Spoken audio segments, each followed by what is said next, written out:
Hello, Pete.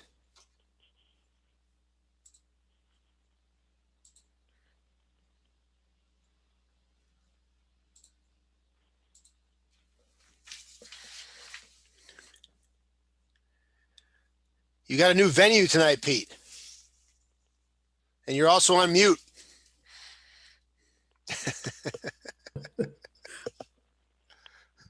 You're back on mute.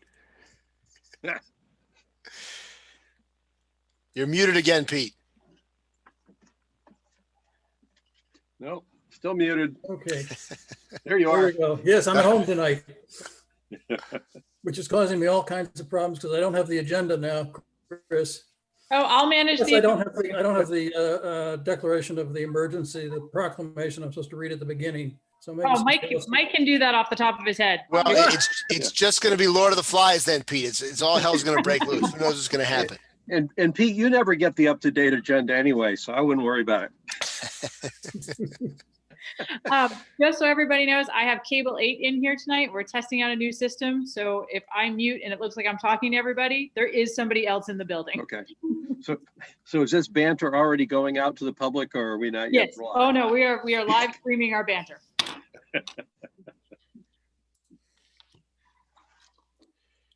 So let me know when you want us to begin, Chris.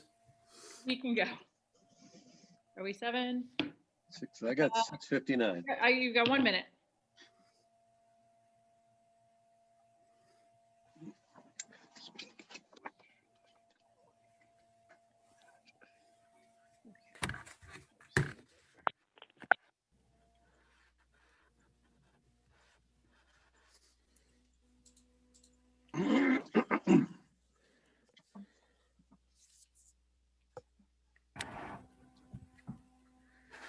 Oh, there's Nick.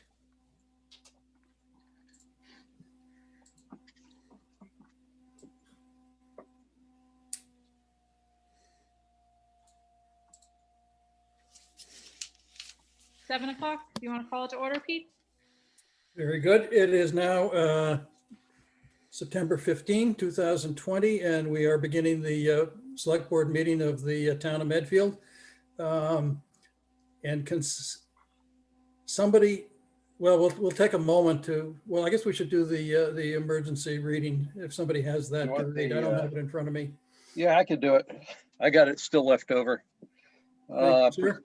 Yep. Pursuant to Governor Baker's March 12th, 2020 order suspending certain provisions of the open meeting law, General Laws, Chapter 30A, Section 18, and the Governor's March 15th, 2020 order imposing strict limitations on the number of people that may gather in one place. This meeting of the Medfield Board of Selectmen is being conducted via remote participation.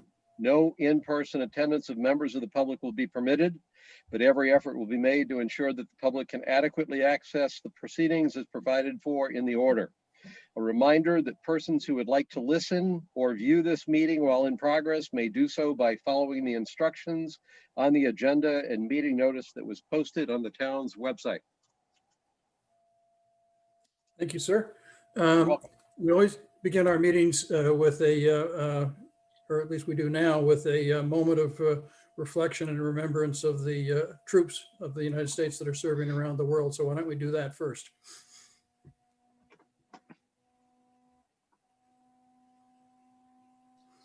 Thank you. So before we officially started, I told everybody that I'm in a different location, so I don't have my systems working very well this evening. So I don't actually have the agenda with me. So if someone else can lead us down the agenda, Chris or whoever wants to do it. We can do that for you. Okay, first up on the agenda, I'm going to introduce Amanda Spears, who's going to talk about a new community fundraiser that needs some permission. Is this the big M's? The big M. Hi, Amanda. There we go. Hi, how are you? Thank you for coming. No, thank you for inviting us. We appreciate it. I apologize. I admit I've never attended one of these, especially virtually. So you'll just have to let me know what you need from us. What's the best way? Well, I think the best thing is if you can just explain what it is that the MCPE is looking to do and what you are looking to have us do for you. Great, sure. So I'm sure you guys are all familiar. MCPE is an independent organization in town. We raise money for the schools K through 12. Last year, we were excited to grant over $120,000 to the buildings. Teacher and staff requested grants. So obviously, our fundraising season looks very different this year. Normally, we have a lot of big in-person events. Specifically, this would have been what we call a fall ball year. So we've got a pretty large gap that we're trying to make up. So we came up with the idea, and saw a couple other towns have done it, it's essentially a driveway painting fundraiser. So we've kind of designed a logo. It's a little tentative as we work with a stencil company and our graphic artist to make sure exactly what it looks like. But it's basically a large block M, and then underneath it says in red the hashtag One Medfield. Because we've created this campaign of, even though we're all separate and at home and sometimes at school and sometimes at home doing school, we're still one community. So we're trying to work with our corporate partners and our families and the whole community to bring this together. So we're going to send it out to our families to have them painted at their houses. It came up that not everyone has either a driveway or has the ability to paint something permanent where they might live. So the idea came up of to try and do it at some of the school buildings. And then we started talking about locations around town. So Town Hall, Straw Hat Park, Mcdermott. Quite honestly, I'm a little unsure. I believe those are all town properties. I wasn't sure if you guys controlled the schools too, but just kind of wanted to see what you guys thought about if we could do that as a sponsored location for people who might not have the ability to do it at their actual houses. Thank you so much, Amanda. And Gus, any questions? Just a couple. Amanda, have you talked to any of the like, these are a lot of, almost all, I think, of the town properties. Have you gotten any feedback from, does DPW have any views one way or the other about putting this on their driveway? Does Jean Minio have a view about, and I'm picking Jean because I think she's sort of the steward of our things like the Straw Hat Park. Is there any feedback from them on whether they like that idea or not? So we haven't talked to anybody specifically, came to you guys first. So I'm more than happy, and maybe Christine, I can work with you if there's individual people I need to reach out to. We did reach out to Dr. Marsden because I wasn't sure about the schools versus, the parks. Obviously, he's a little busy right now, so we haven't heard back, but can definitely follow up with him. So if there's a list of specific people we need to contact, for sure, I can reach out and see what they think. Mr. Chairman? Yes, Mark. Mark, sorry. Yes, Mr. So Surratt. my recommendation, frankly, would be to confine this to school properties. It's a school-supported nonprofit. To expand beyond that is going to become potentially problematical when some other group wants to do it, unfortunately. That was kind of behind, that was sort of what was behind my question as well, particularly about things like with Straw Hat Parks. One thing, we have done things there, so it's not that it's out of the question, but I have heard from somebody this evening, maybe a few minutes ago, who is totally fine with the Straw Hat Park. okay. An unnamed person, huh? Takes that question Unnamed, off you the might have table. a meeting in about 5 minutes. Okay. That's helpful. I mean, Anything else, honestly, Gus? I think we would be happy with whatever you guys think is appropriate, quite honestly. We don't know the behind the scenes of who has the ownership over all these different places. And even if you came to me and said, these are places we think it's appropriate, that's perfect for us too. We're just trying to create an opportunity for somebody who might not have a chance to do it at their house. I honestly think it would be amazing if at Wheelock the whole front sidewalk was covered. I mean, how cool would that be, and show the support of the families and the kids and of the teachers. So whatever you guys think is best, I think we would be more than happy with. So for what it's worth, first off, I would be predisposed to go along with whatever you'd like to do, because in a year like this, obviously MCPE does a great service to the schools, and we're all operating with one hand tied behind our back right now. So the predisposition is to go along with it, whatever you want. I did have, the reason I asked the question, I think, was for the same reason that Mark Sorrell brought up the issue, which once you start using public town property for a public communication purpose, either we need to be able to define it in a way that doesn't open it up to anybody that wants to do it in the future. So, and I would look to Mark, I guess, for the legal guidance around that. The other practical question that I had just around the concept was, I think the way you wrote it up, you said that, well, it's going to be painted and then eventually it would wear off naturally, or you can power wash it off. Now, if people want to put this on the end of their driveway and they want to let it, gradually deteriorate over the coming year, that's their business. But I was a little concerned about what this would look like 6-9 months out after the winter time, where you have a pretty ratty looking M on town driveways and in front of the town hall or wherever it shows up. Sure. And that's the one practical question I have around the concept that popped into my head. If, No. Amanda, if I can speak for you on this, I know we talked briefly about it last week. We actually did this fundraiser in Framingham, and I can assure you that the M, for me, it was an F, looks totally fine after a winter. In fact, it stays quite a while. Well, I'm sure of that, but at some point it starts to deteriorate is what I don't know what the time frame is, but at some point you wind up with a pretty lousy looking F or an M. And I don't know whether it lingers for 5 years as a remnant of a letter, or the end game is what I'm asking about. Sure, and I think if you've been to Dale recently, on the ramp that walks in by the office, there's some painting on that ramp, and I was a part of that as a different group. So that's been almost 2 years, and it was not spray paint. It was children that did it. It was not professional, and you can tell how many kids have walked over that painting every day. So it's not a great answer, but maybe we would just have to keep an eye on it. And obviously, if it started to get bad, you could just let us know. We all joked that I have a giant power washer. I'm willing to put it in my truck and drive around town. Or, we would work with you to say, okay, what's the next best step? To your point, I completely agree. I don't want our schools looking not professional, or especially town hall or the parks or anything like that. I completely agree. So. Yeah, I didn't view that as a disqualifying question. It was only a practical question around how that works. So I agree. I agree. That's all I had. Mike, any issues, questions? No, the two issues I had coming into it were the same that Gus raised and the same that Mark raised, sort of the limited public forum issue around public property and who you let write things on public property. And we generally have not let people write things on public property, because then at some point you may have to let people you'd really rather not writing things on public property do it. So, but I think it's a great idea. And if there's anything else you need from us to be helpful, I'd be happy to be helpful. I think it's a great idea. Awesome. Great. Thank you. I too think it's a great idea, and I wish you good luck with it. I think that the same issues that have been raised were the issues that I was concerned about too. So I think that when it wears out, you have a great opportunity to raise more funds by renewing. There we go. We'll do a repaint in 2 years. So, Exactly.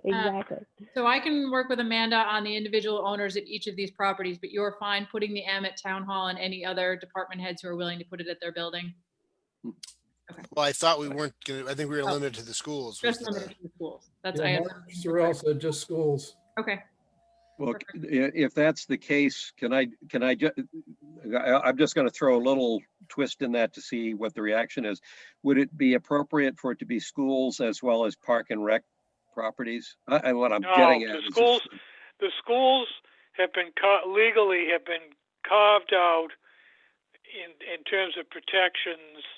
You've got more discretion in terms of what you allow on school property and not.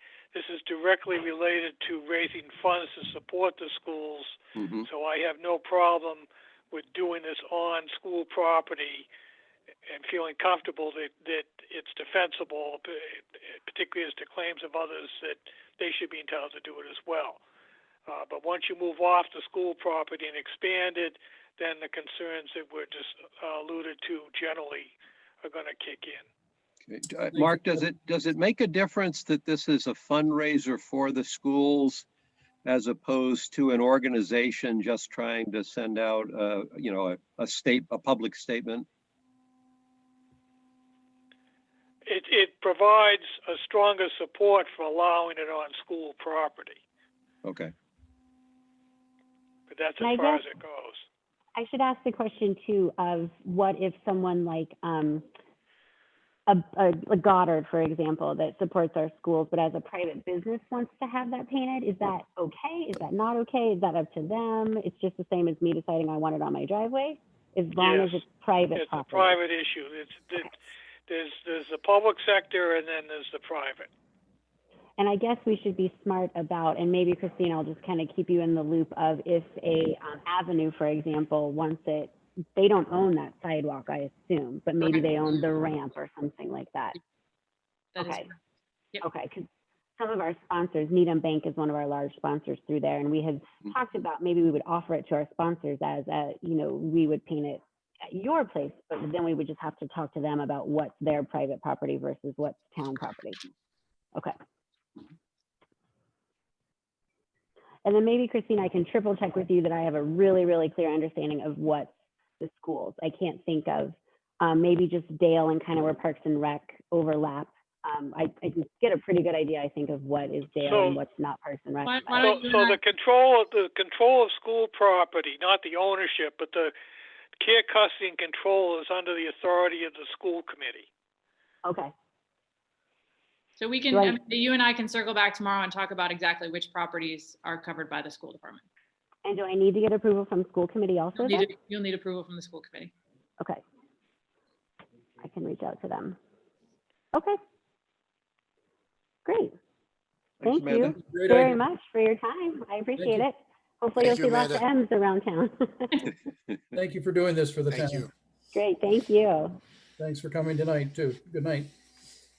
Chris, what's next on our agenda? So next, Jean Minio is going to discuss some signage at the chapel at Medfield State Hospital and a mural proposal.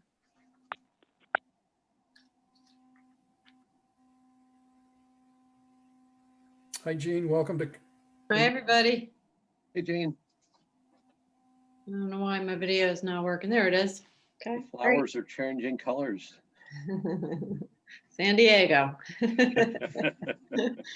Yeah, so we wanted to just talk about these two projects briefly. One is, well, both of them are sort of focused around trying to increase some visibility for the project, the cultural center project. The first is a sign that we'd like to install. You had a graphic of that. It gives a little bit of the history of the campus and some of our intentions about the art center.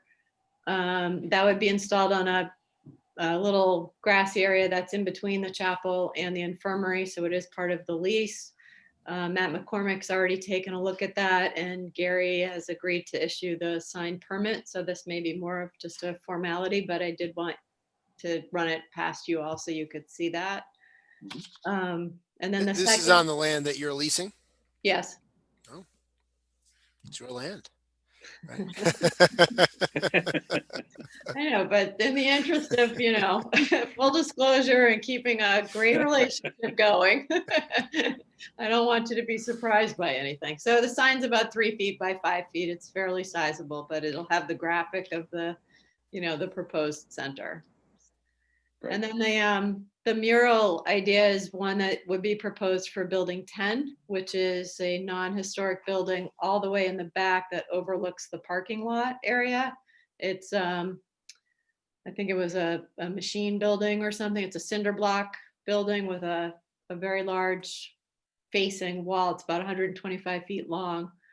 And I've discussed this with John Thompson already, who's in favor of it. Basically, it is a mural that would cover the entire face. The primary focus would be an image of a youth playing a violin. It would incorporate some landscape and natural plant or native plant materials within the images as well. So building off of sort of themes of wellness and healing through music and nature, we wanted to just bring that forward in a very visible and public way on the campus. Gene, I'm trying to picture which building. It's not the building that the grounds equipment is all kept in, right alongside the parking lot? Yeah, probably is that building. Because that one, so it's got the loading dock on it, and I mean, anything you could do to that building would probably be Right. an aesthetic improvement. That's what John said. Well, and the other piece that's nice about that is it actually runs along the side of the parking lot. Right. So it's not like you have to get out of your car and go walk somewhere to see the mural. That would be a mural that would be right there. Unless you're planning on putting it on the back side of the building, then. No, just the front face. And John was going to provide me with some text that would reference some of the music therapy that used to happen at the hospital that we could incorporate in just a, small signage on the corner that would identify what the mural was. Sounds good to me. Anything, Mike? Sounds like a good idea to me too, so I think you're okay. Great. Thank you, everybody. Appreciate you taking the initiative on that, Jean. That's great. Well, we're working on the grants now. You won't see anything before spring because it'll get too cold to start painting soon. So this is a longer range project. So that's a painted mural. Yeah. Oh, cool. Okay. Yeah, the artist is in Boston, but he's a professional muralist and he does amazing work. We'll be lucky to get him. So I did have a separate thing for you, Gene. I noticed that there was an art theft in downtown Medfield, that the dog got stolen. Jack. Very upset. Christine's already put in a plug to replace it. She's ahead of you. I'd like it replaced as soon as possible. I'm still not so sure how somebody hit that, but okay. What happens is somebody totaled it. Oh, somebody totaled it. Did. We had to replace the whole box. Yeah. That'd be an odd insurance claim. And there was an art piece. All right. Thanks for coming, All Gene. right. Thanks, Thanks, Gene. Jean. Night. Thank you. Chris, what's next? So next, Maurice is here to talk about a change order for the Mount Nebo water tank. Hi, Mo. Thank you for coming.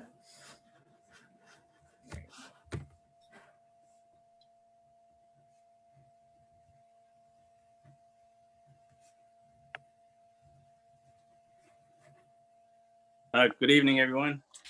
Well, Hi. Let's see if we get the video going here. There we go. Just looking to thank you for taking me. The Mount Nebo rehabilitation project at the tank there is scheduled for the end of this month. And we're looking for your support on a change order for the rehab of the outside of the tank only. That's what this change order is for. The process that we're looking at is at first was to sandblast the entire outside of the tank and coat it a couple of times. This process is going to be almost the same, but it's going to be a little different. It's going to save the town about $100,000 on this project. The warranty is still going to be around 15 years. We get a little more with the sandblasting of the outside, but we're looking to modify that for two reasons. One, we still can get a good outside job on the tank by the power washing and the special attention to the areas that need attention on the outside of the tank, which is not the whole exterior. The other part is that the telecom providers are not going to have to move their equipment off the tank, and we'll be able to, with this system that they're using, is to work around them. And there'll be some minor brownouts, but for the most part, the job will come out, fairly well like I said, for the 15-year warranty.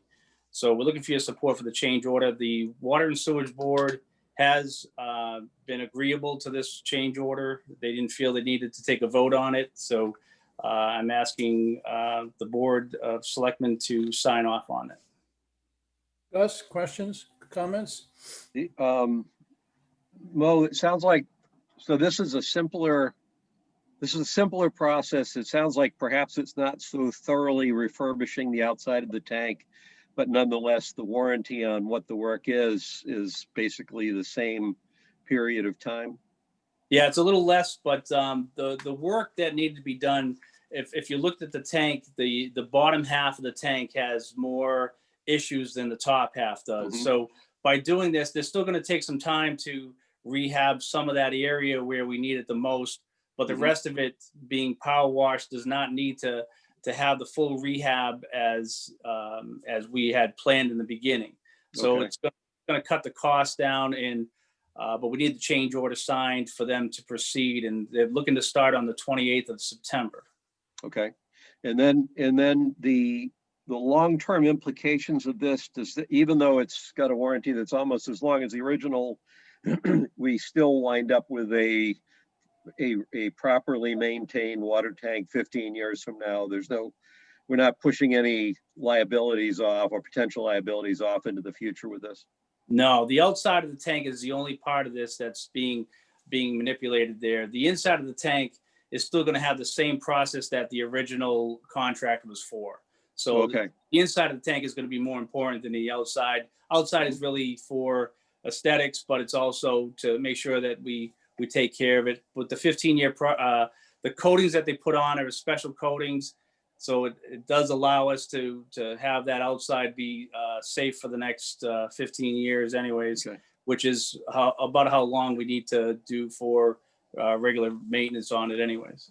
Okay, then my last question, and this is me just keeping the situation straight in my head. This is not a slam or yanking any chains. Yep. You wound up paying an expanded insurance premium for the contractor because we had trouble getting the cell phone companies or the wireless companies to get their equipment moved in time. Mhm. And now it sounds, this basically says, and now they actually didn't have to move it at all. Well, because we're changing the process, but if we continued with the same process we're going to do, we could have a potential of waiting another term with another insurance extension for next spring, because they're still not able to get their equipment off. So that gets at the real question I have, which is not with this contract, but we just signed and renewed contracts with these companies, and I asked the question when we were signing it, will we not have the problem with them not moving their equipment off as quickly as we need them to if we have to do this again? Just tell me where we stand on that. If they could still push us for another year, that tells me that we don't yet have an agreement with them that compels them to let us get work done on that tank. Well, I think we went to this process so that because we were negotiating with them to try to get them off the tank. They were going to get off the tank, but it would cost a lot more money for both parties. We would have to put more money towards the scaffolding and everything else. So with this new process that came about, we decided to kind of do this a while ago and that's why the telecom companies didn't have to move their equipment so fast. But if we were to do it, we would have pushed them along to get them off by this date. But like I said, we're saving $100,000 that we didn't know about this option prior to this. So my real question then is, I understand how we've gotten to a good resolution that allows them not to have to remove their equipment, allows us to take care of the tank and save $100,000 less the extra $35,000 we spent on the insurance, which is great. But it feels like we might, down the road, we would still have this dilemma with the companies around moving their equipment. I think it's For Mark has been working on the contracts with the cell tower, Right. so I think that's a question for Mark, that he strengthened that section of the contract. The new leases, or the renewal of leases, is much stronger and more detailed language relating to maintenance and the obligation of carriers to cooperate with the town at no expense to the town. It's spelled out. So the likelihood of us having a similar problem in the future is at least lower. Yes. Okay, that's all I got. Mr. Marcucci, any comments, questions? No, my questions were going to be along the same line as Gus's, because if I was trying to interpret what the letter said on the change order, and I couldn't tell whether it was that the leasing company, that the wireless companies were just not being cooperative, and so we had to come up with a new system to work around the fact that they weren't going to get their stuff off in time. And it sounds like that's not necessarily the case, but even if it were, we're saving some money and getting to the same spot, so it's probably fine. But that was going to be my question as well. So, and it's been answered. Okay, I had similar concerns, but those have been addressed.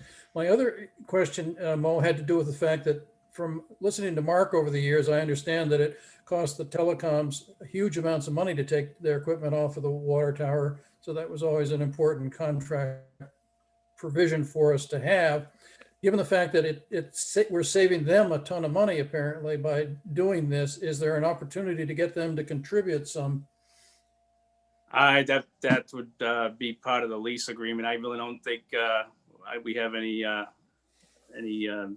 backbone for that. But Nick, do you have anything that you want to add to that? You've been working with the lease agreements. I think, it would be ideal, but at this point, I think we've lost that opportunity in the sense that we've already executed, unfortunately. Okay. But I think I would agree. The other component was that through a curveball here was the Sprint and T-Mobile merger, where we were in agreement that all three providers were all going to chip in for the scaffolding. And then once the merger went through, all of a sudden, Sprint no longer needed the tower. And that was really what threw the curveball at us in about mid-July. So thankfully, we were able to come up with this alternative. Yeah. Okay. Sounds like a good solution then. All right. So, Thank you, Mark. we need a vote then? I'm sorry, Chris, something? Oh, yes, I'm sorry. You need to vote the change order. All right, I would move that we approve and authorize the proper parties, is it Mo, to sign the change order? Yep, I can do that. Yep. And authorize Maurice Goulet to sign the change order for the Mount Nebo water tower as requested. Second. Mr. Peterson, Yep. Mr. Murby, Aye. and Mr. Marcucci, aye. All right. Thanks, Mo. Thank you very much. Thanks, Mo. Okay.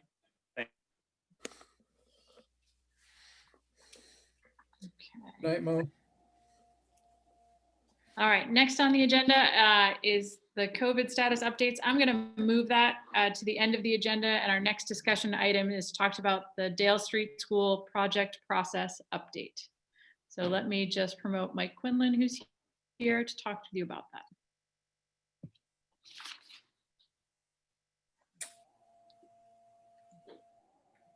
Mike, thanks for coming.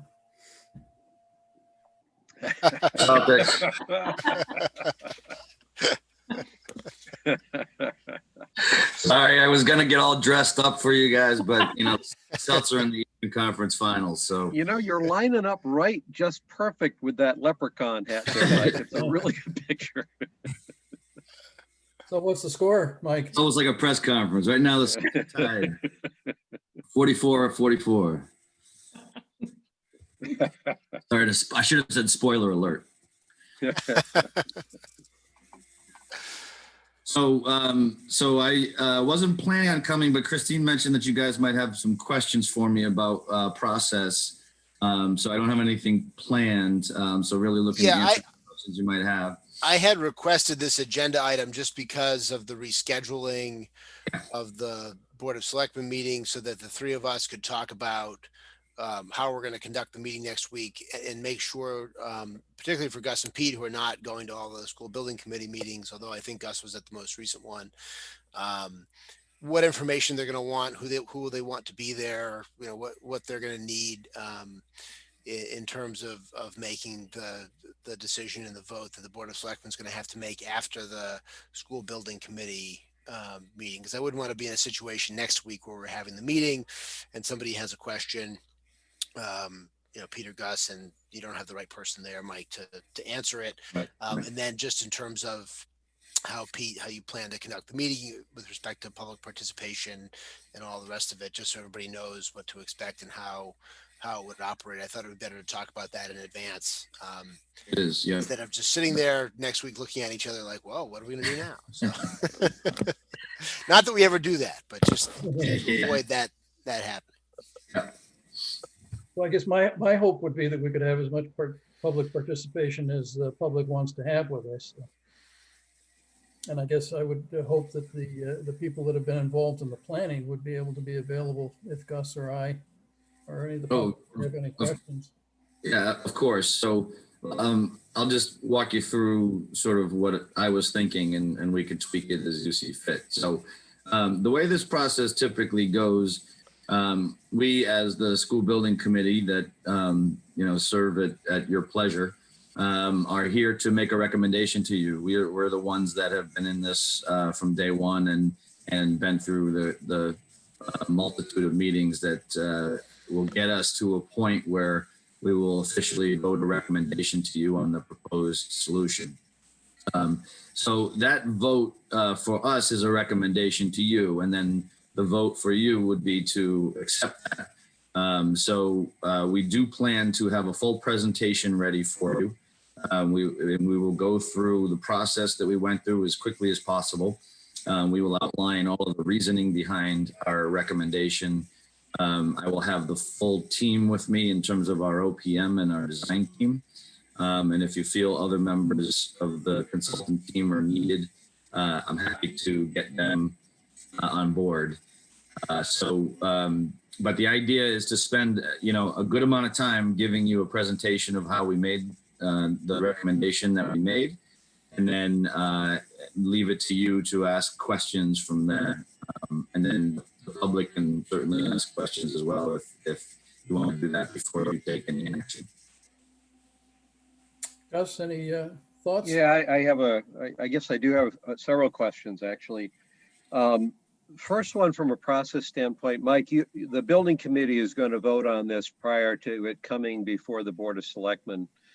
Will the school committee also be voting on this prior to coming to the Board of Selectmen? So the school committee isn't voted. They don't vote on the preferred option other than the school committee members that are a part of the SBC. The school committee did vote to recommend the 4-5 grade configuration, which is their purview.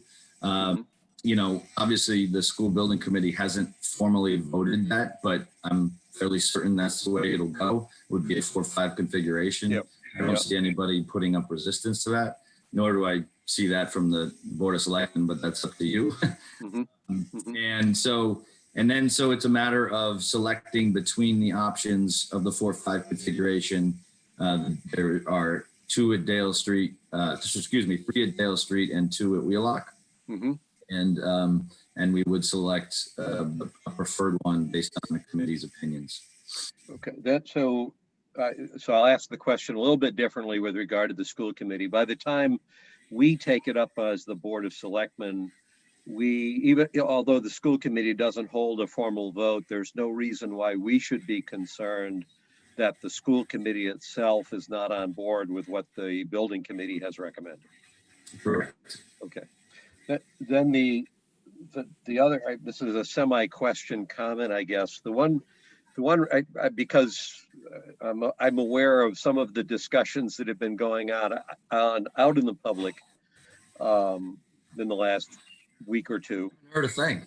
Yeah, well, I've gotten some sense of it. The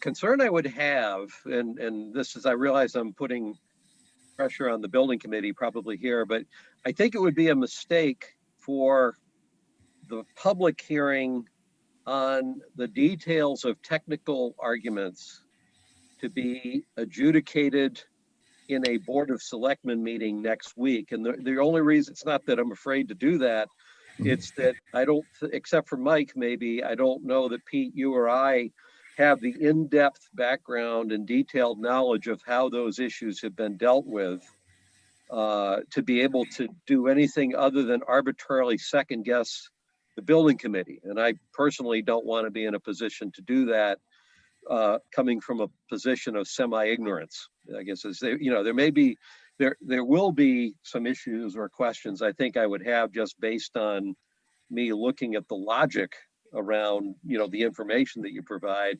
I'll undoubtedly have questions, but I would prefer not to be put into the position of having to judge specific technical issues that have been challenged,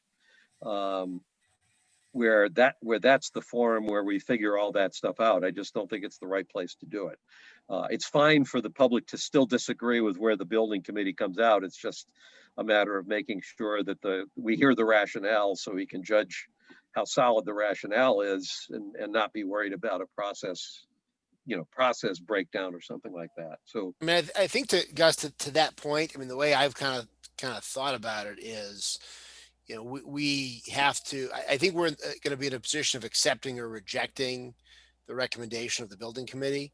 And I think if the conclusion is that we reject the recommendation, that a majority of the selectmen reject the recommendation, I don't think we would pick another one and then say, that's, we're going to do this other one. I think we Right. would then send it back to the building committee with, here's what we disagree with, here's our problem, here's what we need you to do, Mhm. whatever it is, rather than redoing the process or saying, okay, you picked, you know, we started out with what, Mike, we started with like 12 different drawings and More than that. yeah, whatever it was. Then we got, you know, there's E1, E2, E1, 2B, all the other ones. And, you know, rather than saying, okay, you've recommended B2 and Mhm. we're going to say, no, we're going to do B 4.5. We might just say, look, no on B2. Here's our problem with B2.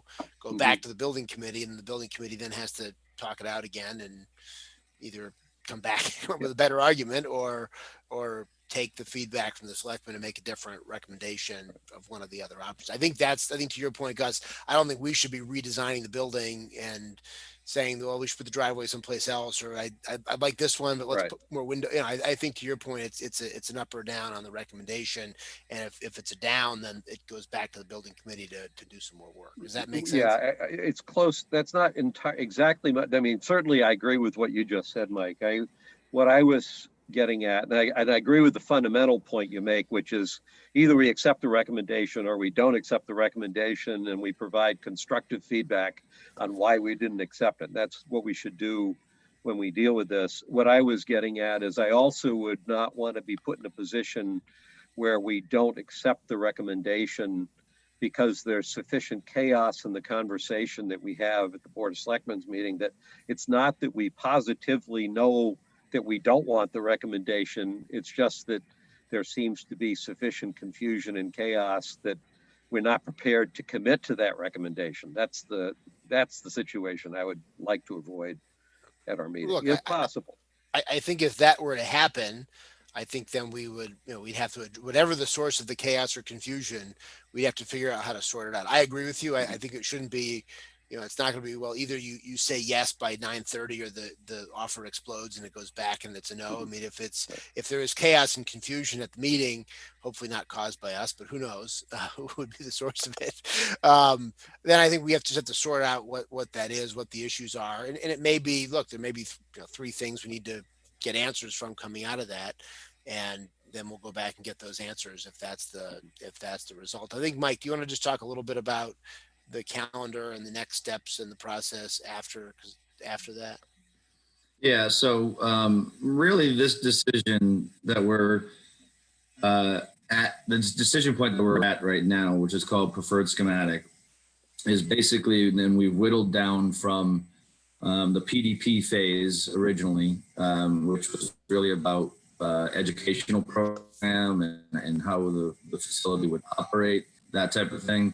Then we got into, it's really sort of setting up the problem. This phase is about, you know, sort of how do we solve the problem and choosing an option that works best to solve it, primarily from an educational perspective, but with all sorts of the other factors that have been studied, including costs and traffic and environmental and all the other things that we look at. So basically, we've gotten it narrowed down to a point where you know, the options that we are exploring at this point are all viable options, but to differing degrees solve the problem successfully. So when we make a recommendation here, it's not the final project per se. What it is it's defining, you know, the preferred option that we take to schematic design, which would be the next phase. And then we will take the option and refine it further and go into more detail. We'll do more survey work. We'll do more traffic study. We'll do more utility analysis. We'll study sustainability in the site.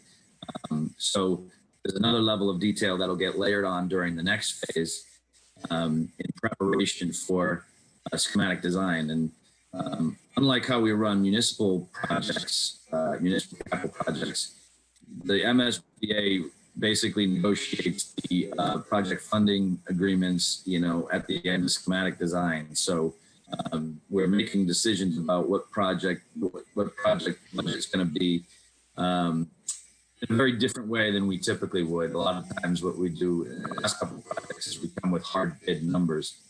So we make very different decisions, but the MSBA's process is a little different. Once we vote to recommend a preferred schematic option, and let's say in theory you guys approve of that option, then we would spend about another 6 weeks here. We have to make an October 27th date to submit what's called the preferred schematic report, which basically outlines all of the information, the voluminous information that's been generated to date, and basically outlines sort of how we came to that decision for the MSBA, all of that background information. And then towards the end of October, that would be submitted to the school building committee, who would then vote to submit that to the MSBA on October 27th.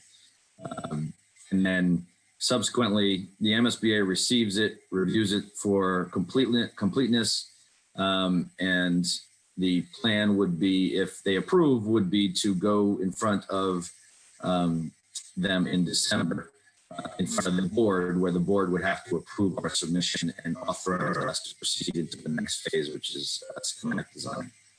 So that's sort of how the rest of this phase plays out. Does that answer your question? I have a quick question on that. That October 27th date, Mike, is that a hard milestone in the process, or is that a targeted date?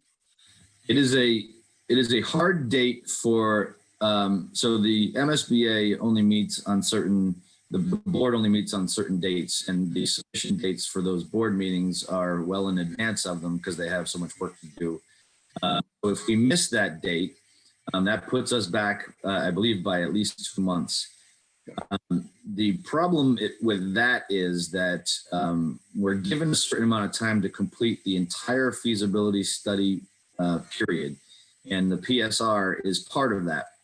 So if we do not make that meeting, we would then have to apply for a schedule extension with the MSBA, because we would not be able to complete the rest of the process in the time that we have, which I believe goes out to November of next year, to complete that feasibility study agreement. That's what I wanted to know. Okay. Yeah, feasibility study agreement includes schematic design in that. Okay. And also Okay. the project funding, et cetera. Okay. That's all I had.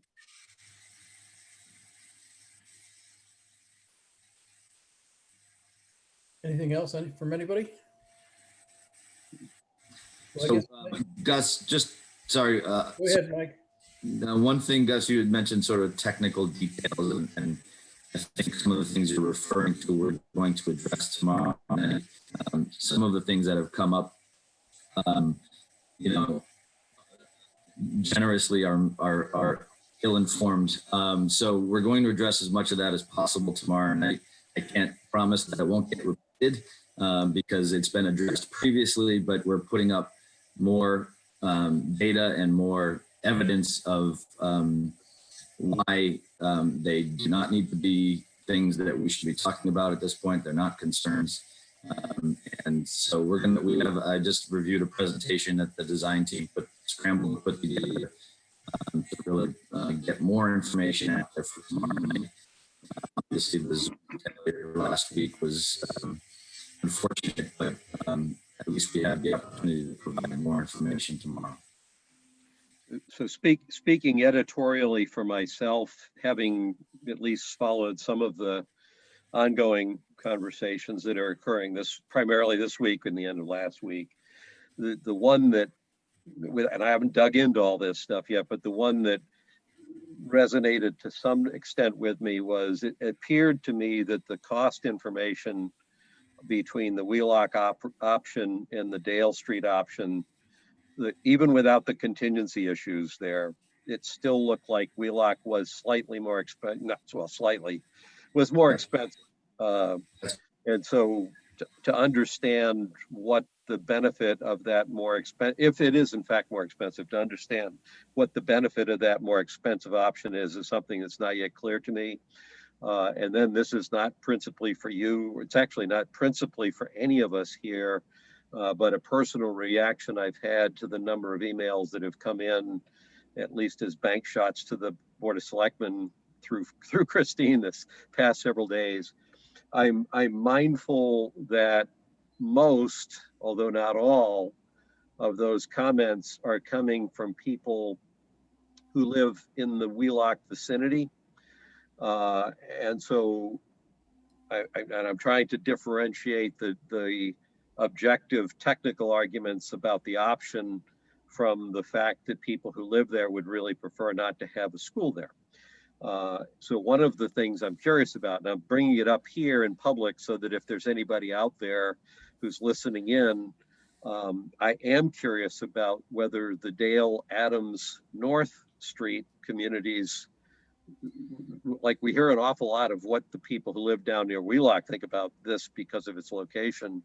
And there's an assumption that it's very easy to just go with Dale.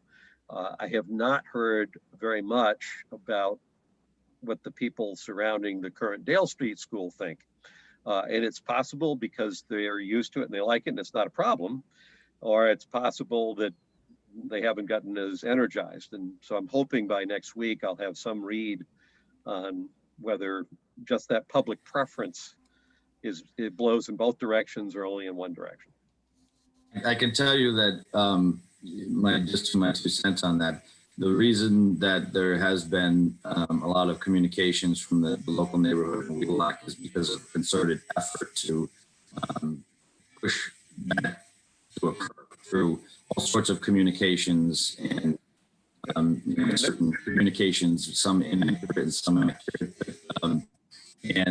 So, those concerns aren't lost on me. I do recognize that, we're going to impact the neighborhood one way or the other. I don't know anyone out pushing the Dale Street neighborhood to oppose that selection as of right now, but I do know there are people out, pushing to oppose Wheelock. So, and for what it's worth on that, I whether it's not even 100% accurate, I applaud members of the public who are putting the effort into this, as aggravating as perhaps it is for you, Mike, as the chairman of the building committee. I applaud that. I would far rather have an aggressively assertive bunch of people here in town pushing for what they want than a passive, detached, uninterested group of people who don't start complaining until after the job has been done and they start telling us how stupid we all were to go in a direction. So the energy going into it, I applaud, but because I think you're right, that's why I'm raising the question, because it's our job to try to make sure we understand the true lay of the land. And right now, I do think you're right. There's more energy coming from one group. And I don't know whether that's because the other group doesn't care or whether it's because the other group just hasn't either realized they should express opinions or they need to kind of make their voice heard. Yeah, no, I mean, I've had some very good conversations and I try to respond with as much information as possible with some of the neighbors that have expressed their concerns. Unfortunately, I don't have all the answers because of COVID, because we weren't able to do some real hardcore traffic analysis. So we have to really make some decisions without all the information that we could have had. But that's the nature of these projects. We're never able to get all the information. We have to make decisions with incomplete information. And we try to make the best decision for the town in general and not for a specific neighborhood or contingent. And we have to think long term. It's not, and I can tell you that, whether people believe it or not, this building committee is made up of a lot of people that really care about this town and want nothing but the best for it. There is, an intent here by all of the members who I've worked closely with to make the best decision possible. And they do care about traffic impacts. They do care about what it's going to mean for the residents in both neighborhoods. So I can tell you that without any equivocation. I don't doubt that. So I guess I think it's important that we follow your presentation, Mike, and I think it's important that we have a public input period. I'm hoping that we can hear from the school committee as to their input on this before we have to vote. I know that I can have Anna May join. I'm sure she'd be happy to join as a school committee chair. Yeah. Okay.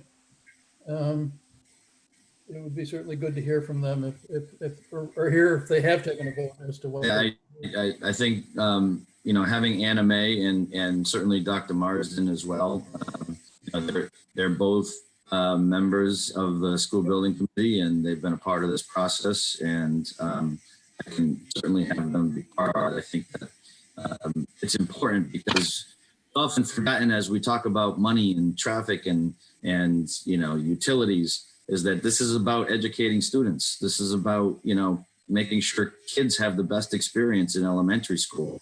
And all that other stuff, you know, can easily become noise that drowns that out, and I don't want to see that happen. Yep. Well, you've clearly been doing a ton of work, Mike, so thank you for what you're doing for our town. Thank you. Now we should let him get back to the game. Well, I was going to ask him what the score was. It's on commercial, so I can't see right now. I'm Mike, distracted. there's just one question in the chat regarding the pandemic. MSBA may be adding more board meetings to its schedule. Do you know if that's been determined? I believe they just issued, I haven't seen it, but I believe they just issued their board meetings for next year. But I have not looked at it. So regardless, if we miss this one, it's a minimum of a 2-month delay, because unless they decide to meet monthly, which would be a big switch. So I'll check on that. I believe they issued new meeting dates for next year. I know that this afternoon, right before the meeting, we got a question from Chris Potts. Is that something that we need to answer tonight, Chris?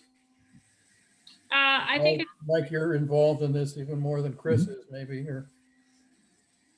So, I mean, if you'd like me to answer, I know that there was some questions about the local approvals letter, I believe.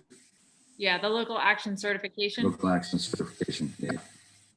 So that's basically when we submit the preferred schematic report, and we did the same thing at PDP phase. Basically, the local actions and approvals certification is that it's signed by the chairman of the Board of Selectmen, the chairman of or chairwoman of the school committee, and the superintendent, as those three entities, because the MSBA is looking for unison between those three entities. And basically it's just saying, here are all of the actions that we took, here are all of the meetings that we held, and here are all of the forums and at the bottom it says, you know, to the best of my knowledge, they've been,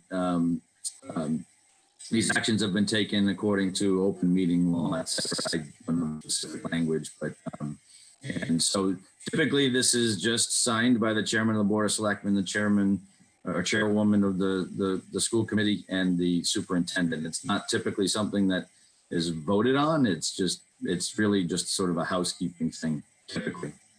It's your call if you want to take it any other way.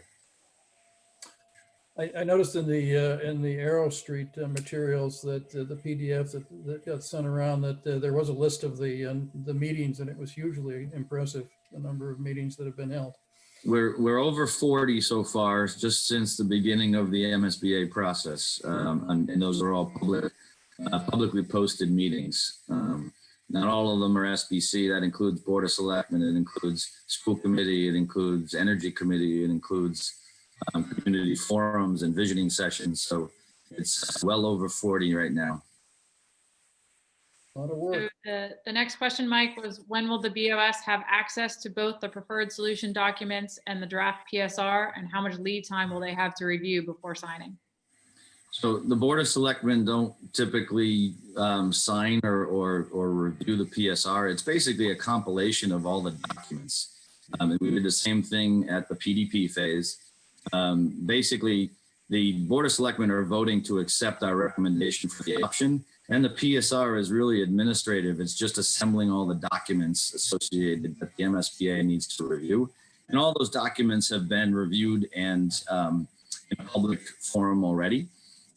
So that PSR typically would get submitted to the school building committee, and the school building committee would vote to approve submission of it by our owner's project manager.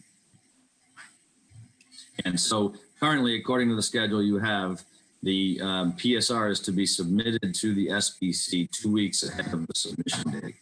And it could certainly be posted as soon as we receive it. Okay. I think that answers the final question. Thank you. No problem. Thank you very much for coming, Mike. Thanks, Mike. Thanks, Mike. And go Celtics. Indeed. Okay.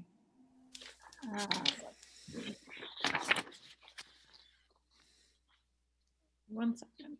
All right, so the next, Chief Carrico, these were on the agenda last time, but we had to hold them. We hadn't finalized them yet. And this is in regard to the medical exchange. We needed to renew the one we have with Norwood Hospital, and we have a new one with Metro West, which replaces Norwood until they're back up and running. And the one with Metro West said that there was actually a schedule for payment, a Schedule 1, but I never saw that as part of it. I wasn't quite sure that there was supposed to be a schedule for payment. It made it sound like we were running an ambulance service for them and we were getting paid, but I don't think that was the intent. That is not the case. Mark, is that the one you have not had a chance to review? Just for clarification, I know you reviewed the Norwood one. That's the one we've had for years, but have you had a chance to review the Metro West one? No, because I put the question out whether these was simply renewals or new, and I didn't get a response, so I hadn't had a chance to review it. I didn't look at it. Okay, so I would suggest then that you approve the Norwood one, since it's similar to the agreement that we've had in place in the past and we've approved, and then hold the Metro West one for the next meeting. And I'll look at it. So the only question I have on that is if Norwood Hospital's not operating, why are we renewing an agreement? It's a practical matter. What does a renewal of an agreement with a hospital that's not operating do? I think Chief, Go ahead. go ahead, Pete, I'm sorry. I think that I can confirm with the chief, but I believe they are hoping, he's got a meeting tomorrow. They're hoping to be up and running shortly. I think that's a little optimistic, but I think he wants to be able to hit the ground running when they're ready to go. Okay. He wants it in place. They didn't close down. They're trying to remediate and address the flooding situation. So sooner or later, they're going to be back online, and we want to be prepared to renew the relationship we had when that happens. So, Mark, I understood that. I think somewhere in this process, I had heard some speculation that they would be down for like a year or something like that. So my point is that if we've got this agreement and nothing's, I guess what I hear from Christine is at least the hospital thinks it will be up and running sooner rather than later. And for that reason, we want to have the agreement in place so we can go back to where we were. I'm okay with that. I just was working off a rumor or speculation that this was a one year type of a thing, and then I was wondering why we're renewing an agreement that doesn't do anything for us. Well, these are operational agreements, so whenever they kicks in, you want to be able to follow the protocols and procedures. So that's okay. Why there's no downside to having it in place. Yeah. Okay. Just asking. Mr. Marcucci, any questions? No. Then a motion, please. So I would move that we approve the agreement with Norwood Hospital as requested. Second. Mr. Peterson. Yep. Mr. Murby. Yep. And Mr. Marcucci, yes. And who's going to sign this? Do we need to authorize the chief to sign, or are we signing? Let me just double check. I've Says- signed some in the past. I know we have signed some of these, but I don't. It is the chief. All right, and then I would move to authorize Chief Carrico to sign the agreement with Norwood Hospital that we just approved. Second. Mr. Peterson? Yep. Mr. Murby? Yep. And Mr. Marcucci, yes. What's our next item then? Next on the agenda item is approval of the individual appointments. We will do, I'm hoping we have all of our committee responses back and we'll be ready to do those at our meeting in October. And for now, I'd like to at least get our individual appointments going forward. And for most of these, they don't get an option of whether or not they want to serve, so. So Christine, all of the names here were updated? Yes. Because I couldn't tell if those were if those were the names up till 2020. So there's no changes to this list. The only changes, and I have taken them off, Carol Mayer was replaced as town clerk for several of the items she covered. That was one of the ones. Yeah, one of those ones actually snuck by on my first draft. And any of the new officers that we have been updated as well. So these are all current people in these positions that need to be reappointed till 2021. We haven't had any complaints about our measure of wooden bark that would cause us to not reappoint him. No, we actually had a small little issue, but Jim was in the hospital and now he's out and he is back inspecting, so we were all good. But no mismeasured bark, No mismeasured bark. because that's been a problem in other communities, so. Do we need to do these individually, or can we move and No, you approve can these move as a whole. collectively? Okay. Do we have that motion then? Unless anybody else has any questions about any of the appointments. Nope. So the only one, so what I'm getting at is we're approving a list of names, but the names I have, at least with Carol Mayer's name there, is not the correct list. I sent an updated list yesterday. I think it was just Carol. Uh, I had, Carol, and there was one more. I had Sergeant. The update you listed sent- as an officer as well. That's true. I'm sorry. Ryan Maxfield was listed as a police officer and a sergeant. He is currently only serving as a sergeant. And Carol Mayer's name was on there for one of the items. And I've removed her and she will be substituted with Jim Mullen, interim town clerk. So I have the ones, I have the updated one, which is the one that's on the town website. Okay. Actually, okay, well, the short answer is I've got Jim Mullen down, so I guess I do have the updated one, but I knew that I'd seen Carol Mayer. Oh, well, all right. I have the latest list. You Parking clerk made the and hearing corrections. officer, and Proceed, Mike. All right, well, I would move that we appoint the individuals to the positions stated in the individual appointments list posted in our meeting packet as reflected on the town website. Second, Mr. Peterson, Yes. Mr. Murby, yes. and Mr. Marcucci, yes. Thank you. Let's see, let me appoint, I have Teresa James, who's here to talk about the appointments to the planning board. And these are associate members. So let me just get Teresa on.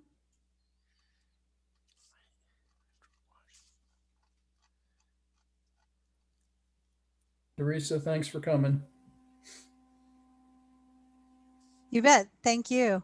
Thanks for taking just a few minutes of time. We had put out an all call to the community over the last month because we had 2 vacant positions come from our associate member position with the planning board. We have found these associate member positions so beneficial because they actually contribute in many ways, as well as learning the town processes and going through the public hearings and so forth. And we were fortunate to have 2 members of our community step forward. We actually had 3, so we had a chance to talk with all 3, but we've asked that the names of James Sullivan and Blake Mcdermott be considered for these positions with your approval. James has just moved to our community, but he is very familiar with kind of the public processes, being a civil engineer himself and actually presenting to boards like the planning board on a frequent basis. And we're glad that he's now part of the community. And Blake Mcdermott has been a member of our community for over 5 years and has an interest in helping preserve the quaintness of the town, the culture of the town, and helping that planning process grow. So we'd like to, I believe they are both here as well, if you have any direct questions for them. Yes, or Mike, any questions, comments? I thought the backgrounds for both were very good. I'm not sure how important it is to discuss this, but I was curious about the third person, just in terms of who it was. You know, I think she's on the phone. I think she's dialed in. So Christine, the 0535 number might be Blake, actually. Okay, I think I've they've dropped off. Okay. 0535 is me, town attorney. Okay. Nope, I don't know. She's texting me. She is part of the meeting, but oh, I wonder if it's the google.com person. Sorry, may as well proceed and I can work on trying to promote her, but Jamie's got a good background, so you can start with him. Yeah, I think Mr. Murray was interested in our third candidate. Was that correct, Gus? I was just because only, and not to slight the two you selected, but we had backgrounds on the two of them. So my naturally curious mind said, "Yeah, I wonder who the third person was." Yeah. It So sounded like, I was actually curious because it said they were going to be referred to the yeah. historical commission. I was kind of curious what the background was that would make that a good thing, but Yeah, it's not a critical part of this discussion. It's just I was curious. Yeah, no, our community member Kyle Hunt also expressed a letter of interest, and she is an individual who actually grew up here in Medfield, moved away for quite a while, and is now back in the area, and is interested in becoming active in our community again and helping shape Medfield's future in any capacity. Okay. So.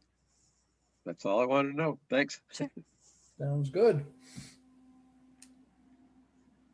Well, I can't get Blake, but trust us, she's great. Well, the two that submitted the material sounded excellent. So I'm glad they're stepping forward. So Jamie, you're on. So thank you very much for doing this. Oh, my pleasure. I'm glad to be involved. We're happy to be in Medfield and just excited to be a part of the community and doing my part. Thank you for doing it. Thank you. So you do need to vote to appoint both of them.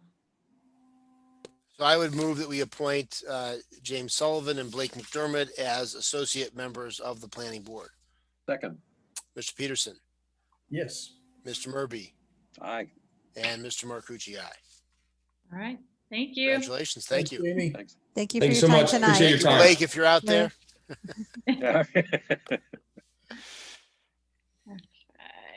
The next, Mark is going to give us an update on the Trailside Road online wine auction permit. I don't remember if I'm muted or not. Can you hear me? We can hear I you. can hear you. Okay. So,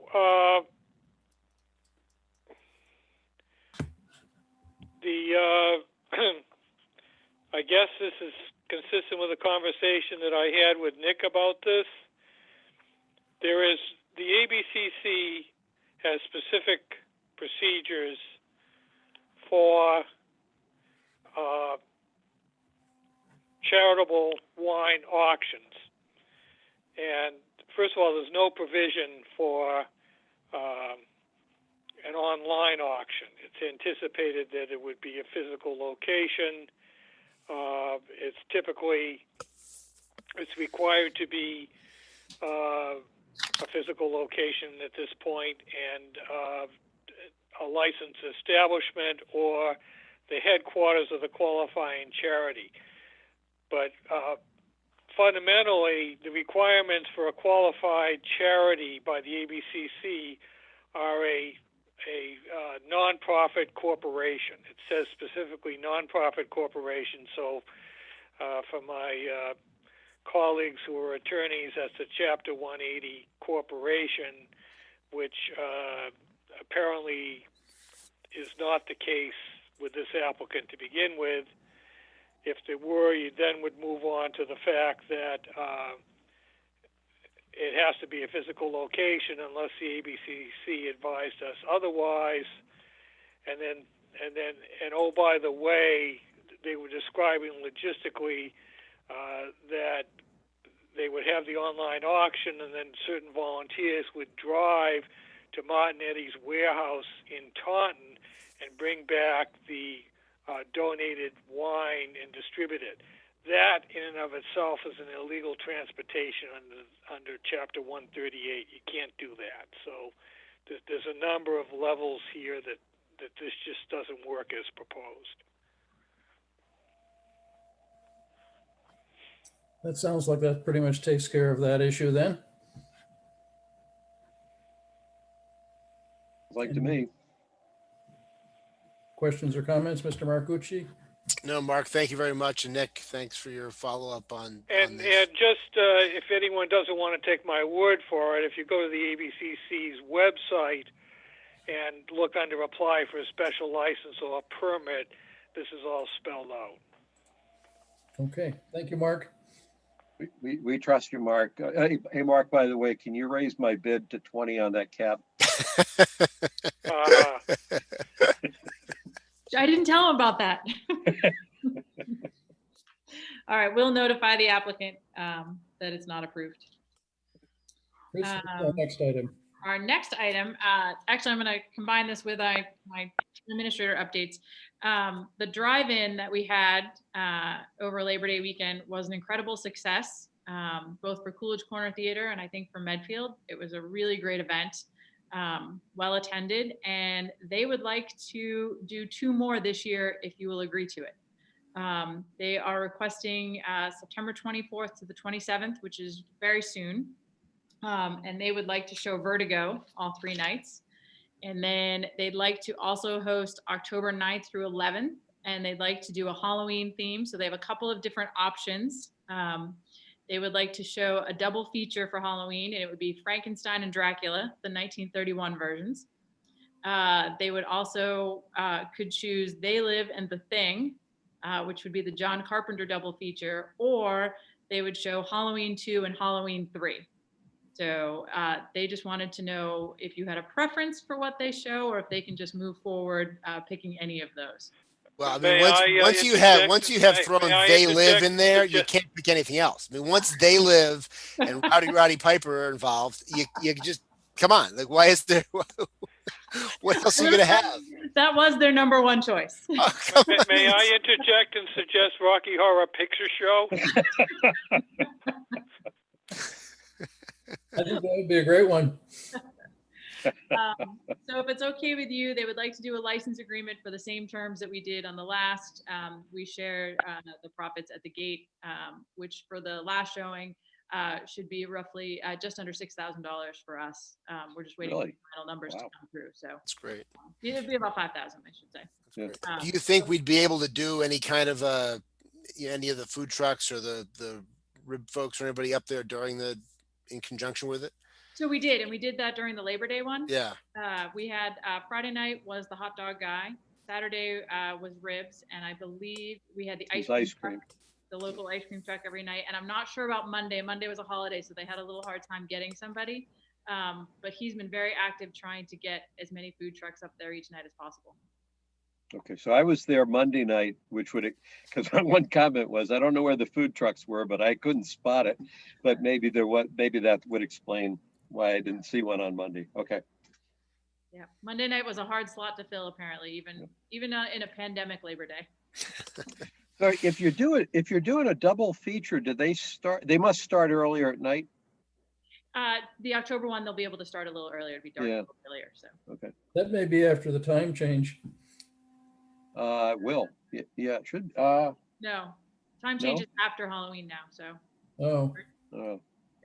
It'll still be dark. It'll be dark by 6 o'clock, I'm sure. Right. Yeah. Okay. Well, that sounds good to me. Yeah, I think this is great. Yeah. Perfect. I will let them know immediately. They wanted to be able to order the movie first thing tomorrow if they're going to do it on the 25th. So we'll see Vertigo that weekend. Great. I will let them know. I think you just need to vote to grant them the license agreement for those dates. All right. I would move that we grant the Coolidge Corner Theater the license to use the hospital property on the dates requested and as requested. Second. Mr. Peterson. Yep. Mr. Murby. Yes. And Mr. Marcucci, aye. I have a couple of other items to update you on. One, the library opened last week, and that's been going very well. You can book your appointment and go into the library for 30-minute time periods. And the town hall opened yesterday. We have had some customers. It's been great to see people and welcome people back into the building. The only other announcement I have is we actually have 3 vacancies for committees. We have an opening on the OPEB Trust Committee, an opening on the Capital Budget Committee, and an opening on the safety committee. So if anybody's interested, forward me your information and we'll do those appointments on October 6th. And Christine, those openings, they're all citizen openings? Like OPEB, we're looking for a citizen. Looking for a citizen at large on all three of those. Yep. Yeah, okay. And that's all I have this evening. Okay, thank you. We go to the selectmen's reports next. Yes, I'm sorry. Mr. Murby. I don't have too much. I would echo the positive reaction to the Coolidge Theater Labor Day weekend event. That went very well. On the topic of OPEB, I will be putting together an updated summary for the two of you on overall performance that we've had with the OPEB account. We're almost, well, we probably are back up over 4 million on the balance now. But as of June 30th, we were just under 4 million. Each year, our very first year was our most spectacular return on the investment.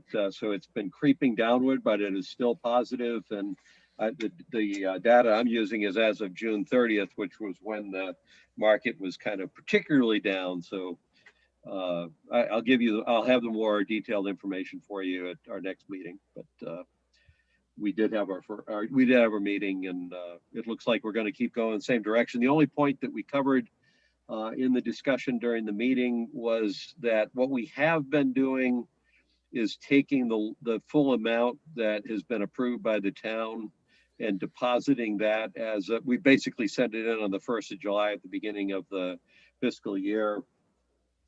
You all understand the idea of dollar cost averaging and recognize that when you throw all your money in at a particular point in time, you're probably increasing a bit of risk.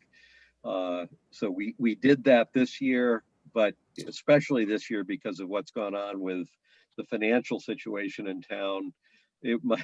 Georgia probably would have appreciated it if we had stretched the actual deposits out over the course of the year rather than simply take that full chunk out of what we needed to have on the 1st of July. So I think we'll be moving toward a more regular periodic contribution rather than putting it all in at the very beginning of the year going forward. That's yet to be voted on. And I think that's all I had. All right, Mr. Marcucci. Just a couple of things. As you likely heard, the school building committee met last week. There was a Zoom outage, and so we didn't take any votes, and we got as many people back on the Zoom as we could, but are reconvening tomorrow at 5 o'clock to resume that discussion and address the site selection and everything else that is on the agenda for tomorrow. We had a meeting of the collective bargaining committee last week to discuss the position with respect to the fire contract, and we'll be making a proposal back to the Medfield Fire Union coming out of that meeting. No update on the police negotiations at the moment, unless Christine has something beyond where we were, but I don't think we do. Nope, nothing tonight. Yeah, so that's where we are on the two of those. No timetable at this point for a resolution. Obviously, we'd love to have them both done for the annual town meeting in May. Thank you, Mike. For me, it's, I would just point out that the Medfield Coalition for Suicide Prevention is promoting the fact that September is Suicide Awareness Month. There are purple lights around town to remind people of that fact. There's also going to be yoga on the turf at the high school field this weekend. Free yoga on the turf. And the other thing that I was involved with was the Medfield Foundation and its community board, which is in charge of the Legacy Fund. They're both starting up for the fall. So, and that's about it here. Anything else to come before the meeting, Chris? Nope, I think I just want to go over your next meeting dates. We are going to meet next Tuesday on the 22nd for Dale Street. That agenda will be limited to Dale Street, and then we'll have it back to our regular full agenda on October 6th. That's it. Okay. I just want to, I had forgotten one thing to note for my report. I did want to extend a note of thanks to Medfield Baseball and Medfield Soccer and the other sports leagues and towns that have made an effort to get up and running again. Obviously, there's been a number of rules and regulations and changes to gameplay for everything. And I think they did a great job. Baseball did a great job over the summer, getting the kids a little bit of a season in July and August, and soccer and baseball and are trying to get up and running again here in the fall. And if I'm leaving anybody out, I'm sorry. Just those are the two that I'm most familiar with, and what's going on. It's a huge task to do this and do this safely. And but it's obviously really important for the kids to have this. And so I wanted to extend my thanks to all the volunteers who run those sports organizations in town for what they're doing to try to make this happen and get us as much of a fall season as we can after the kids missed out on so much in the spring and in the first part of the summer. So thank you to all of them for what they're doing. It was great to see the kids back out there again and all masked up and distant from each other, but still running around and having fun. So thank you to everybody. Okay. All right. I can report the Celtics are up 80-71 at the end of the third quarter. Excellent. Thank you, Mark. Anything else, Chris? I have nothing else this evening. Then we need a motion to adjourn and go watch the Celtics. I move that we adjourn. Second. Mr. Peterson, Yes. Mr. Murby, Aye. and Mr. Marcucci, aye. Thank you all. All right. Thank you, All right. everyone. Good night, everyone. Bye.